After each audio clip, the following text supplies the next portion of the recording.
The heavens answered first, unleashing bruised clouds that cracked like ancient drums above the Embali Wildlife Reserve, spraying silver spears of rain across the trembling grasses and rattling the steel bones of every enclosure.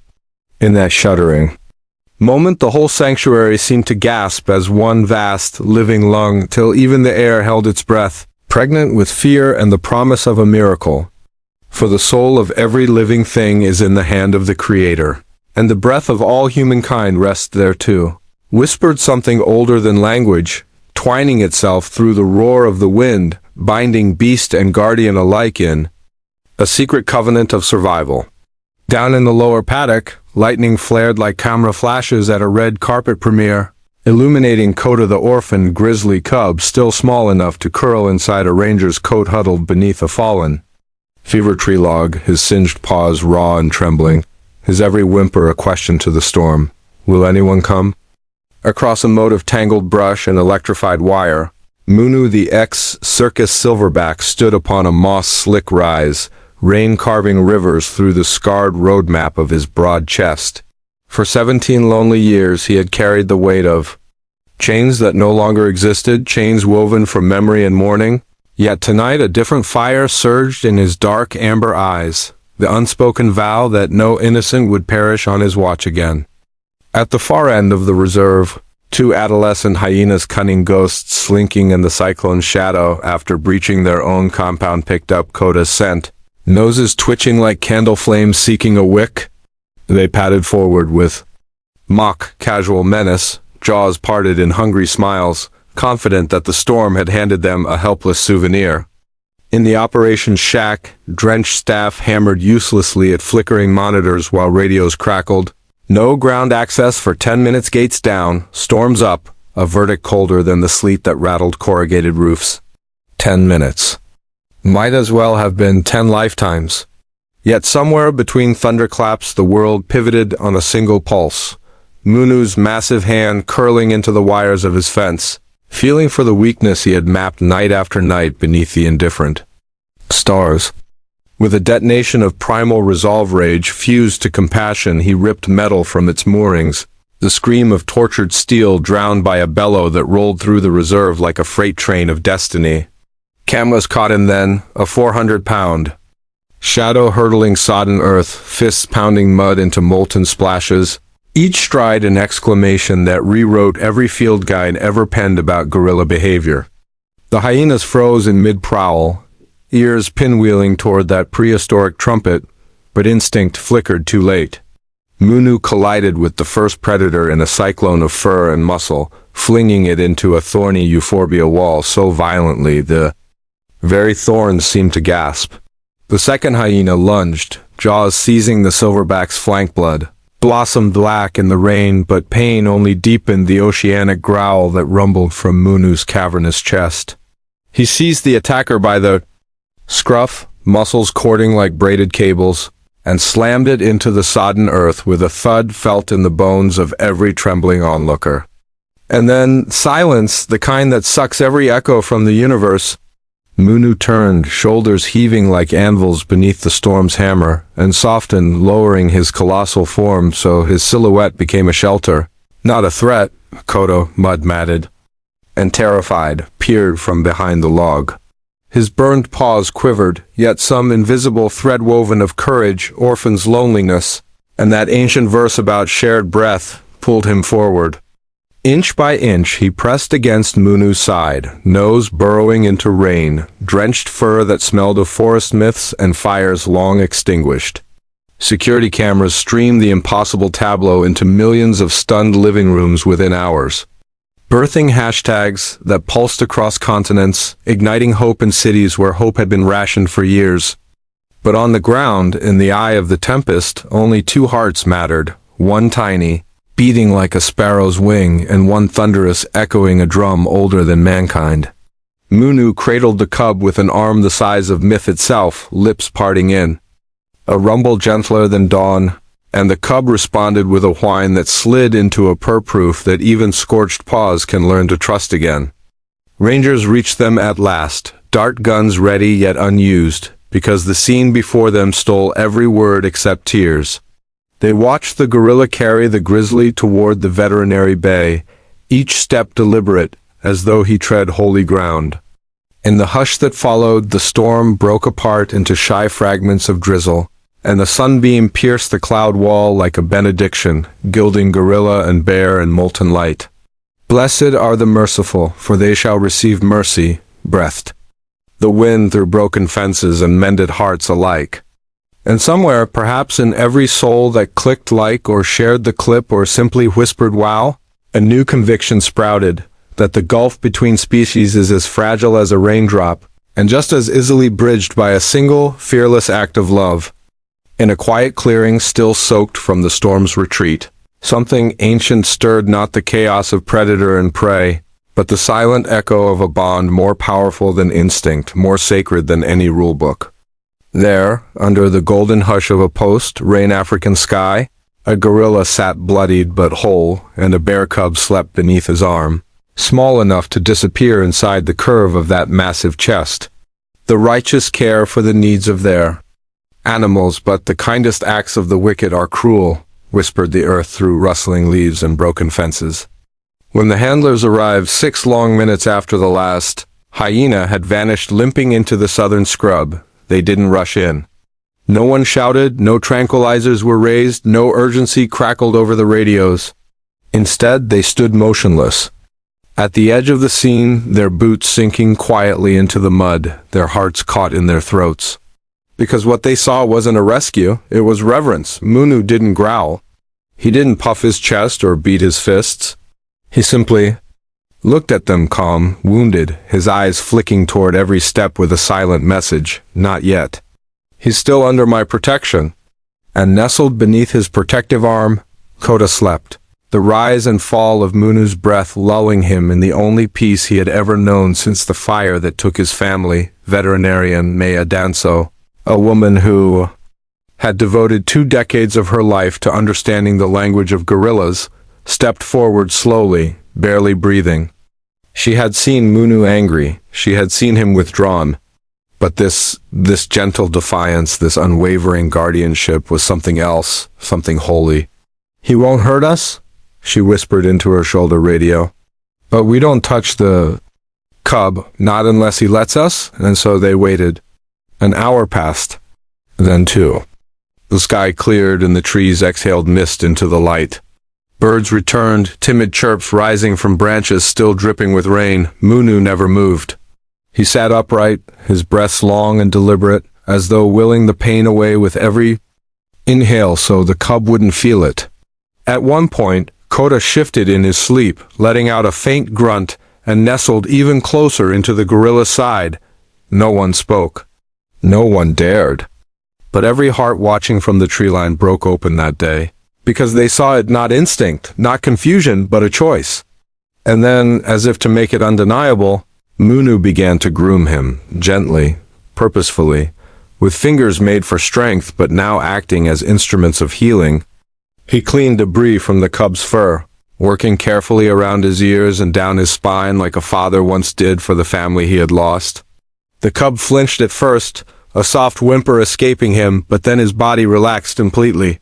"Even the beasts of the field honor me, because I give waters in the wilderness and rivers in the desert, to give drink to my people, my chosen," hummed something divine through the clearing.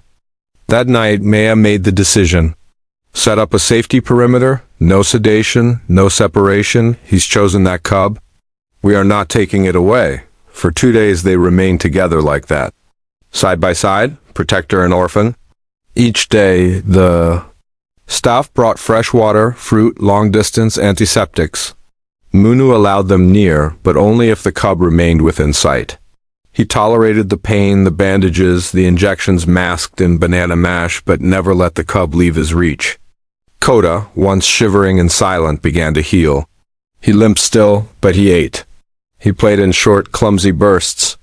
And every night, without fail, he curled against Munu's chest, his small body rising and falling with the gorilla's deep, rhythmic breathing, a lullaby older than firelight, older than man. The staff didn't understand it. The media wouldn't believe it, not yet. But those who stood in that field felt it in their bones, A miracle wasn't coming, it had already arrived. A bond so rare, so improbable, that even the skeptical found themselves praying not to science but to grace. And Maya, standing beneath the stars watching them, whispered into the hush, "They were both abandoned once. Now they've found each other." But even then, she didn't know the hardest part was still to come. By day 4, the world had found them. A 17-second clip leaked by a reserve worker who simply couldn't keep it to themselves went viral within hours. Munu, one massive arm curled around Kota, the cub nestled like an adopted son. The caption read, "Silverback gorilla protects orphan grizzly cub from hyenas." A bond that stunned scientists. Overnight, the views hit 1 million. By morning, 10 million. Hashtags flooded timelines, but behind the digital adoration, pressure mounted. Conservation authorities began flooding the inboxes. Regulators asked tough questions. Behavioral scientists voiced concerns. Insurance companies issued warnings. And then came the board meeting. Around the long mahogany table, Maya stood exhausted, furious. "They're fine," she snapped, arms crossed. "Better than fine. The cub is eating, the gorilla is healing. This bond is stabilizing them both." The legal advisor raised his hand. "Emotionally, yes. But we don't run sanctuaries on emotions. What if the cub matures and challenges for dominance? What if Munu's instincts shift? We've never seen cross-species bonding like this. We don't know how it ends." Silence. Then the final word, "separate them." Within 48 hours, Maya stood frozen. "That could break him," a cold voice answered. "We don't manage with sentiment. We manage with protocol." That night she didn't sleep. She walked down alone to the field station, standing under the hum of security lights, staring into the enclosure. There they were. Munu on his back beneath the acacia canopy, one massive arm draped over Kota's sleeping body. The cub twitched. In dreams, a soft snore rising and falling in sync with the gorilla's breath. Maya's heart sank. She knew. Separation wouldn't just be painful, it could destroy the fragile healing they had both found. At dawn, the handlers arrived with sedation darts and containment crates. Munu sensed something. He rose slowly, lifting Kota gently as if already bracing for a blow. Maya ran, heart in her throat, screaming, "Don't fire!" But the dart was already flying. It struck. Munu's roar tore through the clearing, not in rage, but in betrayal. He spun protectively around the cub, eyes wide with fear, legs already trembling. Still, he tried to shield Kota, even as his knees gave out. He reached, one last time, to cradle the cub to his chest. Maya arrived just in time to see his eyes meet hers. In them she saw terror, not for himself, but for the cub. As Munu collapsed, limp and unconscious, handlers moved in. The crate door yawned open. Kota whimpered. He scrambled toward Munu, nuzzling his arm, refusing to leave. It took 3 people to pry him away. He cried out high, raw animal, and the sound seared itself into Maya's soul, because sometimes the hardest decisions aren't the right ones. And sometimes protocol is the cruelest predator of all. In a quiet, climate-controlled nursery. Designed to simulate safety, warmth, and healing, something essential was missing. Plush logs, soothing lullabies, lavender mist diffusers, and enrichment toys filled every corner, but none of it could replace what the small grizzly cub longed. For most, the walls were painted with forest murals. A mobile of soft clouds dangled from above. But Kota didn't move. He lay in the far corner, face turned to the glass panels that looked toward the tree line, the direction where he last saw Munu. His food sat untouched. His eyes were dull. "He has everything a recovering cub could want," a staffer whispered, "very thing, except the only thing he truly needs. Even the sparrow has found a home, and the swallow a nest for herself," echoed a verse, silent and aching. But what becomes of the orphaned soul when its heart has already chosen its place? Across the compound, Munu still recovering. From sedation paced in a sterile holding pen, he didn't rage. He didn't lash out. But he moved with the same broken rhythm of someone searching for a heartbeat he could no longer hear. His chest heaved in short bursts. He let out deep, guttural vocalizations, not violent but full of confusion and grief. Handlers who had worked with him for years, stood silent. "We've never seen him like this," one admitted. Munu wasn't losing his mind, he was losing his bond. He was grieving in the only language he knew. And so was Kota. By day 3, the cub stopped eating. Entirely. He let out soft, whimpering cries through the night, his small body curled against a plush toy that still smelled faintly of Munu's fur. When Maya entered the nursery, Kota didn't lift his head. He simply stared toward the trees, silent. Fading. "He's not just sad," Maya whispered to her colleague. "He's letting go." Across the sanctuary, Munu pressed his massive body against the pen wall and groaned low, lost and longing. Their bond, once strong enough to silence hyenas and melt steel barriers, was unraveling. And all of it had been caused not by nature, but by us. In an emergency meeting, Maya stood before the board with fire in her eyes. "We broke this. You call it a moment?" That gorilla saved that cub's life. He nursed him through trauma. He held him like a father, and now they're both slipping. But the board remained cold. "We can't justify pairing a predator with a primate long-term," one member said. "Even if there was a connection, we can't risk aggression as the cub matures." Maya slammed her fist on the table. "It's not aggression you should be worried about. It's despair, and we caused it."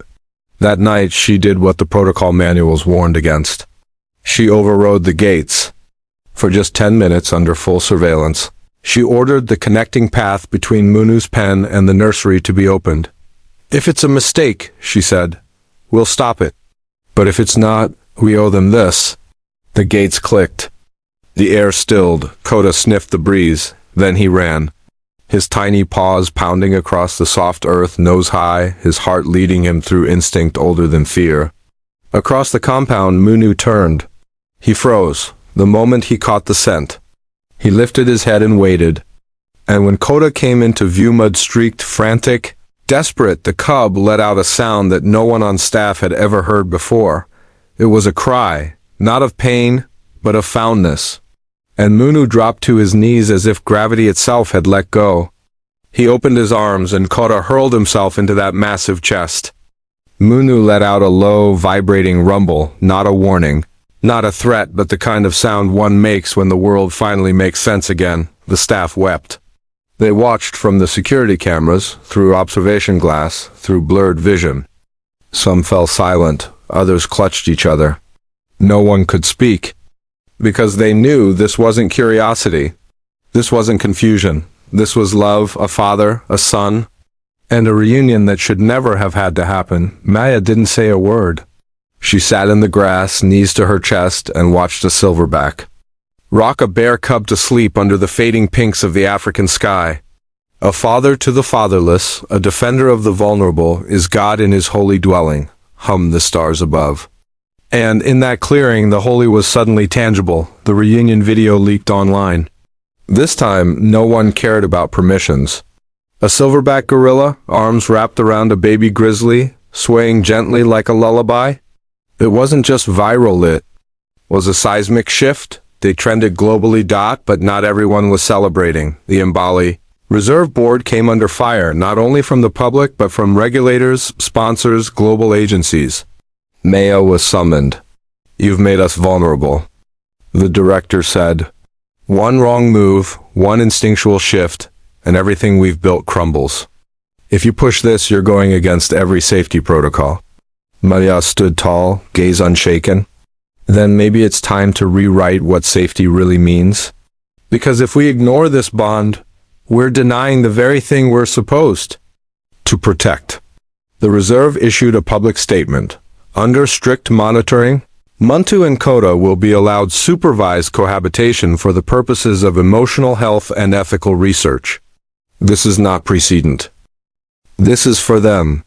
But behind the curtain, Maya's team had already begun something bigger. They weren't just preserving a bond. They were rebuilding an entire philosophy. A new enclosure was born, spacious, dynamic, filled with escape routes, sensory trails, private nooks.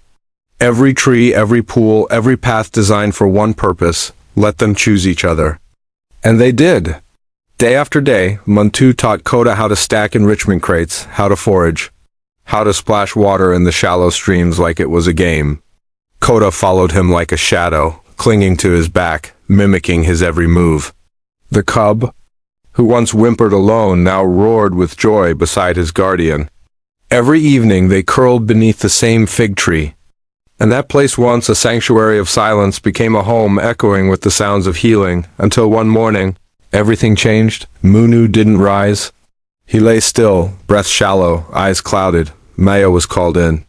Kota refused to leave his side. He pawed at Munu's shoulder, nuzzled his chest, let out soft moans that cracked the hearts of every staff member present. Maya ran, tears already burning her face.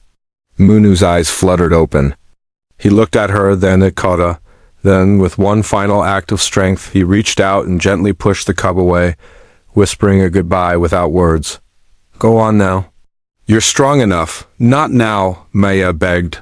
But the truth had already arrived. Munu was old, older than they ever realized. His body, though mighty, had borne the cost of captivity, loss, and one final act of unrelenting love. And as the wind rustled the leaves above, Munu exhaled and was still. Kota curled against him and didn't move for hours. The staff watched but didn't interfere. Because just as love needs no explanation, grief needs no permission. Later that night, Maya sat by the enclosure gate. Stars shone above. The sanctuary was quiet, and in that silence she felt him still.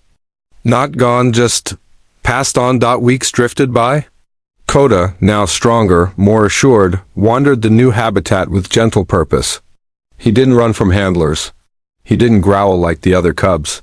His eyes searched, his steps were patient, his empathy unmistakable. Researchers began to document behavior they had never recorded in a grizzly before: expressions of mimicry, care, and emotional resonance.